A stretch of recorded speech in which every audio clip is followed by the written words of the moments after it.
First off, I want to thank every guy that's standing here. You served our country proudly. Thank you. I know almost all of them personally, all good friends of mine. This is our first year doing this. We had about 2 weeks to plan this. A good friend of ours, Dave Mordini, couldn't be here today. He's the one who set up all the flags. He got the flag, the hook up on the flags. His mom got, she went to the hospital last night. She's in her 90s. Everybody say a little prayer for her. He couldn't make it today. Kind of sucks, but yeah. But if anybody else has anything else to say, like I said, I want to thank all these guys. You want to pass out Dave here? I just want to thank everybody else that showed up from the community, people that volunteered their time to come out and help us set up, drill holes.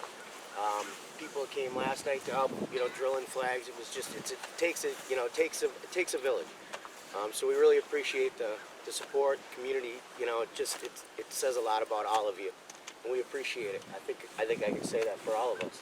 Yep. Thank you guys. Thank you guys. Next year it'll be bigger. Next year, Catch some fish. Well, let's get you guys out and fish, huh? Let's go fishing.